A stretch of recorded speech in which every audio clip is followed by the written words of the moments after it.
in order to get, this is projection, you're all about clicks. No, actually, Ben Shapiro is all about the money and about the clicks.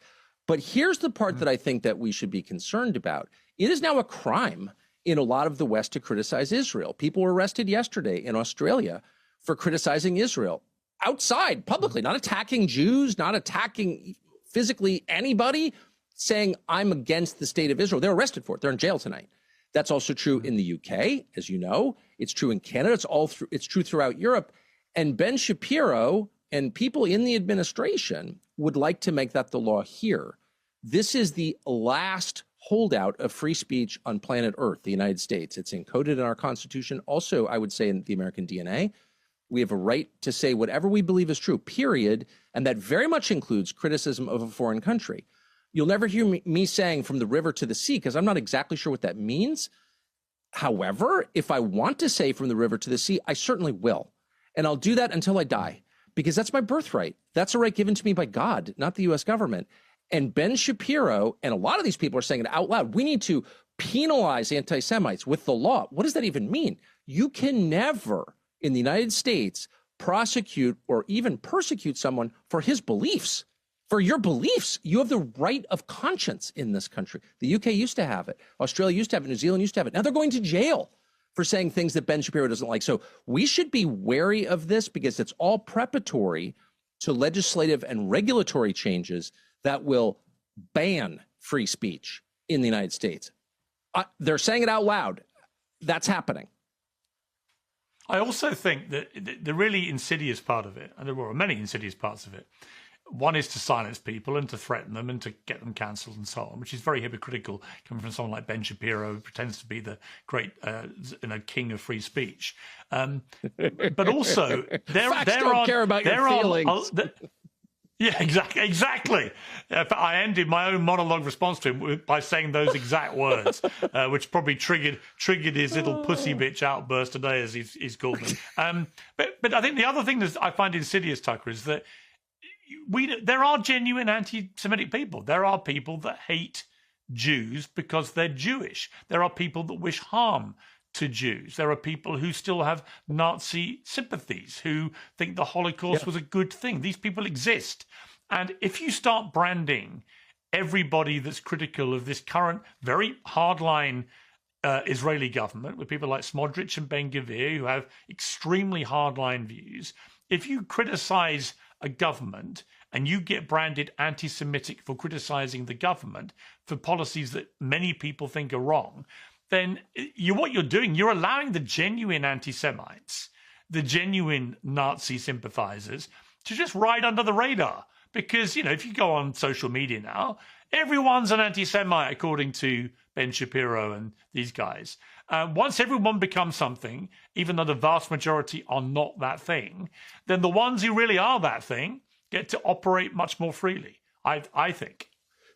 That may be true. That's not my first concern. My first concern is the innocent falsely accused, always. It is better to let people get away with crimes than it is to punish a single innocent man. That has always been a bedrock assumption of American justice and of justice itself. You can't punish the innocent. Of course, Israel specializes in punishing the innocent, killing the families of people they don't like. So it's not a concept that people like Ben Shapiro understand or care about, but it's the basis of Western civilization. So you do not accuse or penalize innocent people, much less kill them, A. B, this is a universal principle. It is not specific to one ethnic group or one bloodline. The principle is you cannot attack or penalize people, punish them for the sins, real or perceived, of their ancestors, period.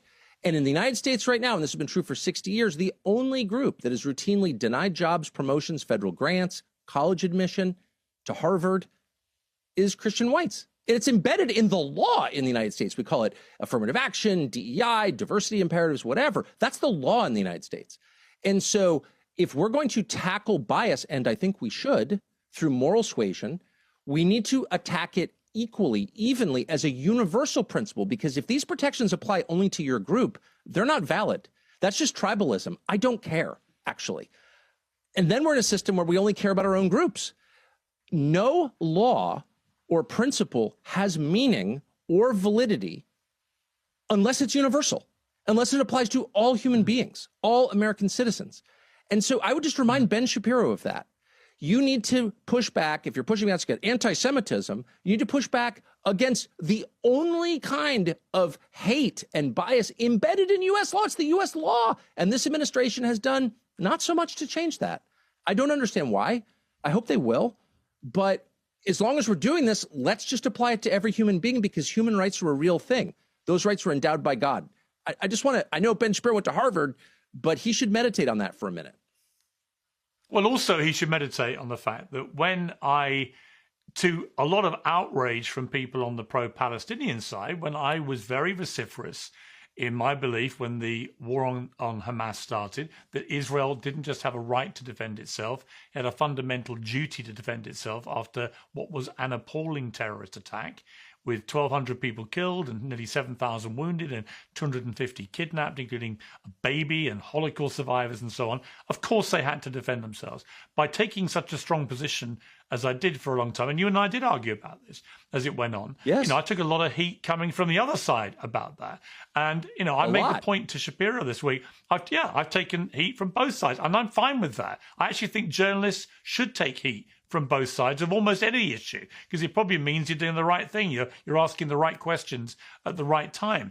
But he was very keen to come on my show and enjoy the clicks that came from the interviews that we did when he perceived me to be somebody on his side. But what he didn't understand was I never saw it as taking a side. I just saw it as they had a right to defend themselves, as America did after 9/11. As Britain did, when we had the Battle of Britain and the Blitz. You have a right to defend your country, whoever you are, if you're under attack.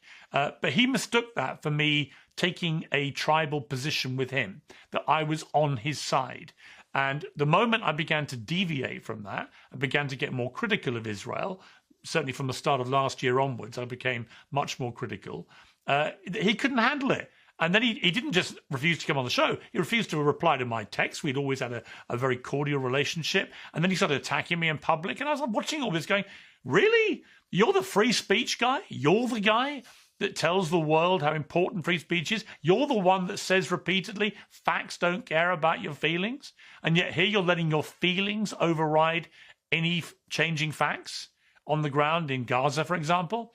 And I felt that was just so rankly hypocritical. And also embarrassing. I mean, he's ruled by his emotions. So, which is lots of us are. I am sometimes, for sure. Try not to be. But here's a guy whose whole brand, carefully constructed brand with his carefully constructed deal with Facebook, is based on his cool analysis, right? Facts don't care about your feelings. I'm a facts guy. And here he is allowing his one overriding love in life, which is for the Benjamin Netanyahu government, to determine who he's friends with. And by the way, you see a lot of this. I mean, I called Mark Levin right after Charlie Kirk was killed to say, geez, this is horrible. And let's stop fighting because we probably have a lot in common. And, let's just not fight. When you see someone killed who you love, it's like you want to fight less. So that's why I called him. And he was nice, by the way. He was. Yeah, I think it's a good idea. And then he starts getting this whole thing about, my mother told me there was going to be another Holocaust in the United States. And he gets, they're coming for the Jews. And, I don't want to make fun of other people's fears because, we all have fears that may or may not be reasonable. But it was so real to him. And I almost said, geez, Mark, of course, I'm totally opposed to hurting anybody, period. I'm a Christian. But I don't think we're on the cusp of that, like in Connecticut right now. But it was so real to him, his fear of that, dominated everything. And it really, I guess what I would say is, I don't think Shapiro and Levin and Ackman and some of these people get the credit they deserve for sincerity. I think that they really think we're on the verge of something horrible domestically. And the sad thing is their neuroses and their inability to control their emotions divides Americans and scares the crap out of a lot of really decent people who I know who are Jewish. They're like, oh my gosh, we're on the verge of a pogrom. And you want to say, first of all, I don't think we are. Second, I'll do whatever I can to stop that because I hate that kind of thing. And let's, calm down. But no, I think they believe it. And I think the net effect is to make is to inspire group cohesion, which again may be part of the point. I don't know, but whatever it is, it's bad. It's corrosive. It destroys friendships. It will destroy the country. Like, everyone needs to calm down a little bit, I guess I would say. There was an interesting response to something you said about when Trump said he wouldn't accept anything less than unconditional surrender from Iran. You discussed that and what unconditional surrender means. Let's take a listen to what you said. Unconditional surrender means foreign troops get to rape your wife and daughter if they want. And everyone knows that. And that has been, if there's one consistent lesson of history, it means unconditional surrender means foreign troops get to rape your wife and daughter. Everyone can feel that. That's like the most atavistic instinct there is. And so to avoid that, people will do anything.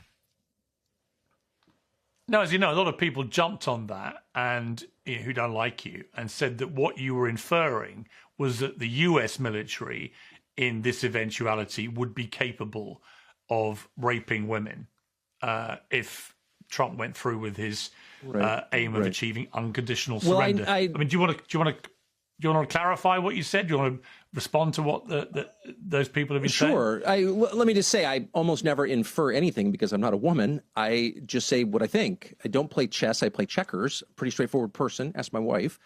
And so if I thought that U.S. troops would rape Iranians, which I don't think, I would just say so. I don't think that. And when the U.S. military admitted that it bombed the girls' school attached to the Iranian naval base at the beginning of the conflict, my immediate assumption was that was a mistake, and I still believe that. Now, where did the targeting come from? That's a real question, and we should find out. But no, of course, I give American troops the benefit of the doubt always, as I give Americans the benefit of the doubt always, unlike Ben Shapiro and Mark Levin, who are telling their viewers that Americans are going to rise up in a pogrom or Holocaust. I don't think Americans are like that. I don't think they're capable of that. And so I have very high opinion of Americans, period. And so I was not saying that. What I'm saying is a very obvious thing that any wise person understands, which is unconditional surrender is a lot to ask. And it's a lot to ask of anybody because it throws open any possibility. And the fact is, again, this is not something historically illiterate people would know, unconditional surrenders historically have always been followed by mass killing and rape and looting because there's no defense. You have said, what I have is now yours. That's what an unconditional surrender is. And so it's a very, very high bar to set for anybody, and it takes off the table any real possibility of diplomacy. And diplomacy is, by the way, one of our great powers. The United States has had the ability to negotiate out of situations that would hurt us and others without violence. That's a power. That's why we have a State Department and a Secretary of State. My father worked there. I know how this works. And it doesn't always work well, of course, but when you don't have it at all you have left are weapons. And our weapons are proving inadequate. So then you have to escalate to what? Weapons of mass destruction. Do you really want to go there? I don't think you do. No normal person wants to go there. So anyway, that's the only point I was making. An unconditional surrender, would you unconditionally surrender your home and your family to anyone? Of course you wouldn't, because you're a man with self-respect who's head of household. You would die before you allowed your wife and children to fall into the hands of someone who meant them harm. Of course, that's the standard, Dumbo. It's not about attacking American troops. It's about assessing whether that kind of threat is going to get you what you want, which is advantage to your country with as few dead as possible. I don't even know what world we're living in where the people in charge are this stupid that you would have to explain something so obvious, and that children on the sidelines, like the kid with the eyebrows, would be like barking, "You hate America troops." No. All I care about is the United States, in contrast to you. And so it's almost like insulting to have to play along with these lies, but, I guess you have to. There was something else that Ted Cruz said in his little rant about you. He said, Tucker says there's no one on planet Earth he hates more than Christian Zionists.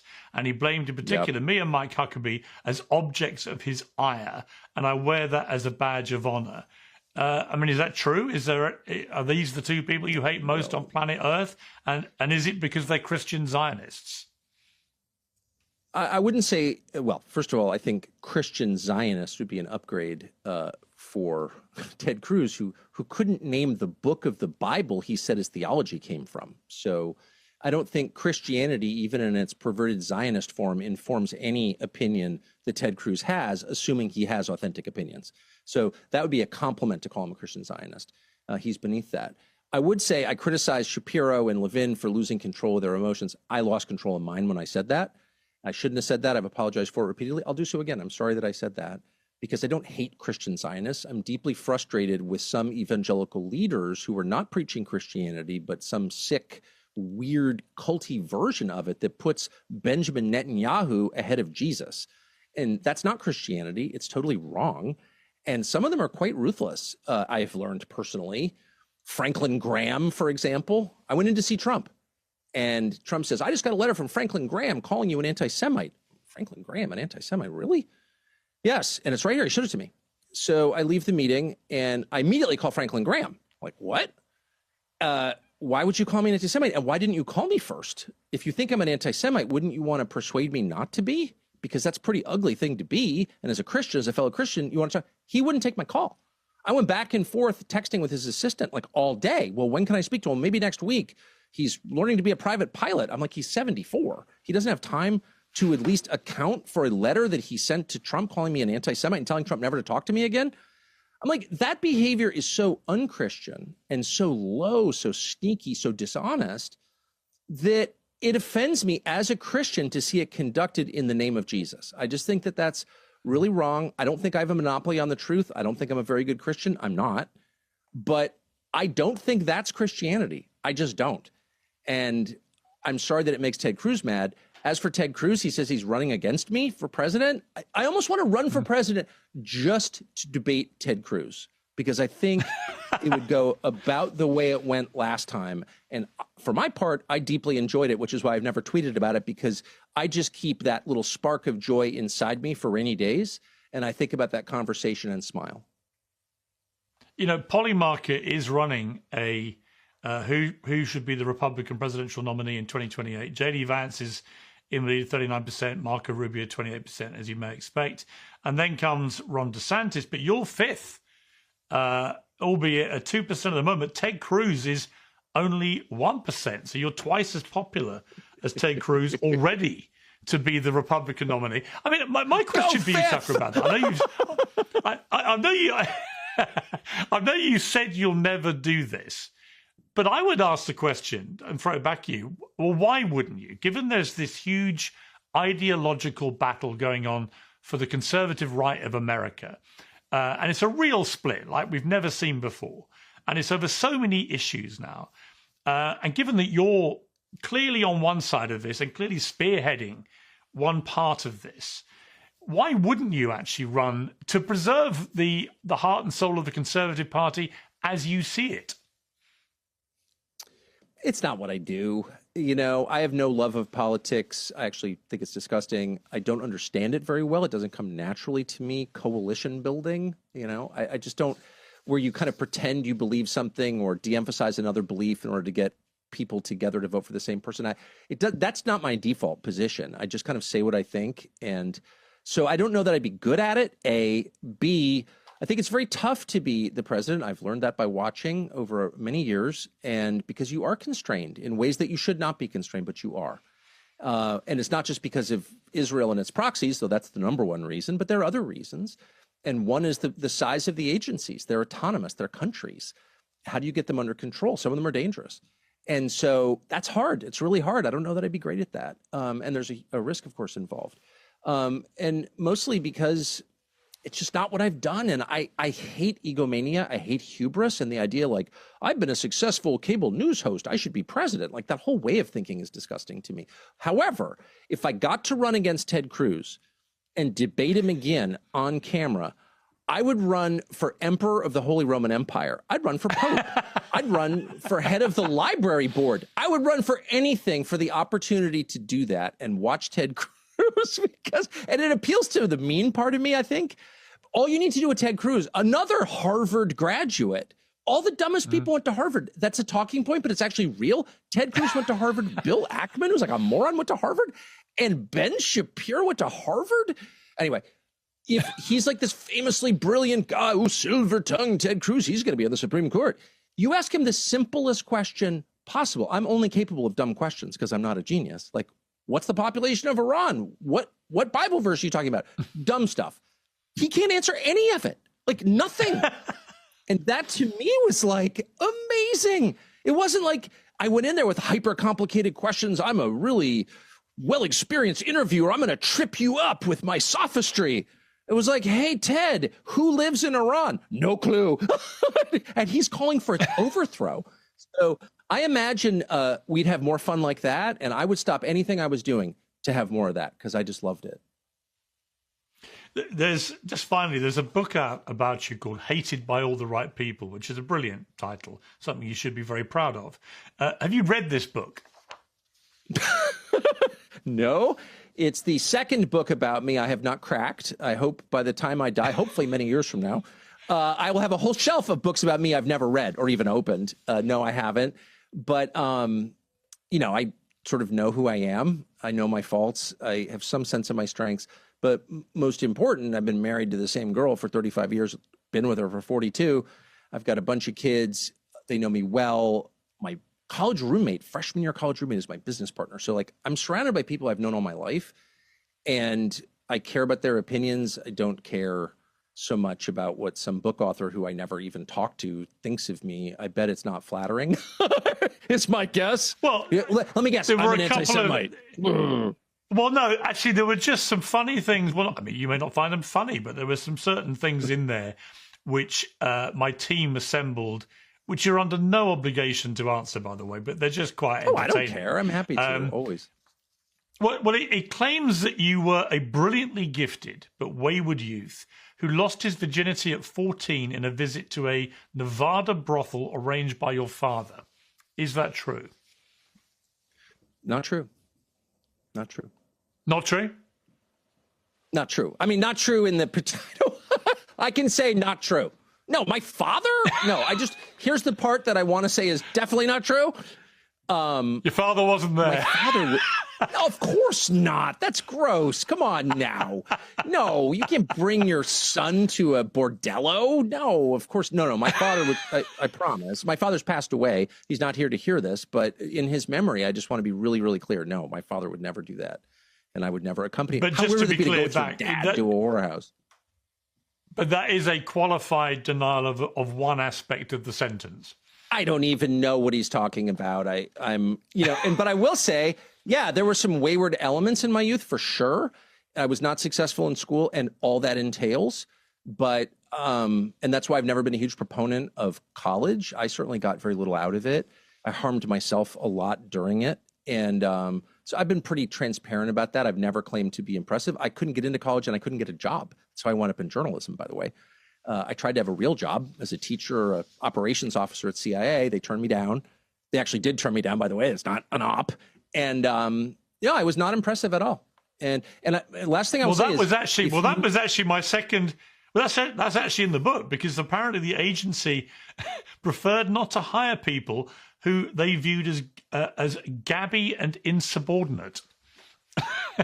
Oh, is that true? I didn't even, I took all these personality assessment tests. I was under family pressure to do this. So I did. And I thought it'd be interesting, by the way, to live abroad. And it was 1990, it was a different world, right? And I'm not a CIA officer now, nor am I working for them in any capacity at all. In fact, they hassled me yesterday. But I did apply, and I was told I had used, forbidden substances within the last year, and that's why I didn't get it. But I am gabby and insubordinate. There's no question about that. I am both gabby and insubordinate. And they gave me these personality tests, which lasted all day long. Anyone who's applied to a federal, national security type job knows what I'm talking about. And they find out who you really are. And I am totally unsuited for a job like that, like completely. But you don't know yourself when you're 20, right? No, God, if I had a book like this, all hell would break loose. The final one I liked was that it charted your experience on Dancing with the Stars in 2006. You were voted off first, and the book quotes you as saying the experience rattled you more than Hezbollah. Is that true? Rattled me more than Hezbollah. Actually, I have spent time with Hezbollah. I know Ben Shapiro is going to want to send me a pager after I say this. I was just covering them as a journalist, but it was during the 2006 war with Israel under the Omar government. No, it didn't. I mean, I was humiliated, but, I think it's good for a man to be humiliated. It is. It is, especially if you're on television. It's good because everyone just kisses your butt and the makeup artists are fawning over you. And like, you can convince yourself of the great lie, which is, I'm very impressive. I'm so important because I've got some dumb cable TV show. And so getting up there and being revealed as ungainly was good for me. I have to say, I have never gained weight so fast as when I did Dancing with the Stars, because all I did was eat creme brulee and chain smoke cigarettes like all day long. And by the end, I was like on the verge of type 2 diabetes and emphysema. It was, everyone else got fit and they were like, ooh, I'm getting in shape for Dancing with the Stars. I was like sitting by the pool, burning camels, stress eating. It was not a high point for me, I would say. Well, while you were doing that, I was almost at exactly the same time competing in a show called Celebrity Apprentice, where I met the host. I remember Donald J. Trump, and he voted me his apprentice. That was 20 years ago. I remember that so well. Yeah. Wow. Yeah. So we were both in Los Angeles at the time. And I was in the boardroom. Yeah. Yeah. Hilarious. It's been a long journey. Amazing Tucker. where we wound up, Piers Morgan. It has been a long journey. Yes, it has. Yes, it has. Tucker, I love talking to you. I don't agree, actually, as you said, with a lot, many things you say. Yeah, I've got to say, I don't think I've ever interviewed you where I've agreed with more of what you said than I have today. And so I'm grateful to you for doing another interview with me. And I just want to say that. I just think I've found myself nodding along to almost everything you said. I think there's been so much crap talked about. Anti-Semitism, weaponizing it as a way to censor people, to threaten, to bully people, led by people like Ben Shapiro, who've exposed themselves just as shameless little hypocrites and propagandists, actually, for a government which is thoroughly worthy through its actions of being scrutinized properly and criticized properly. And it doesn't mean I disagree with everything the Israeli government does. I don't. But there are some things I inherently don't like about what they're doing, and I don't think they're accountable. I don't think they allow freedom of the press, and therefore it's incumbent on all of us to properly scrutinize them. And if you don't like what they're doing, you should be allowed to say so loudly and proudly in a free democratic society like America or the UK or anywhere else. Because otherwise, what's the point of democracy if you can't criticize a government? It's absurd. And the idea that you extrapolate that to mean, well, if you criticize a government, then you must hate the country and hate the people is ridiculous and actually offensive. And on that, I just think on that fundamental point, you and I could not be more rock solid. So nicely put. Thank you. And thank you for having me. Great to talk to you, Tucker. Take care. All the best.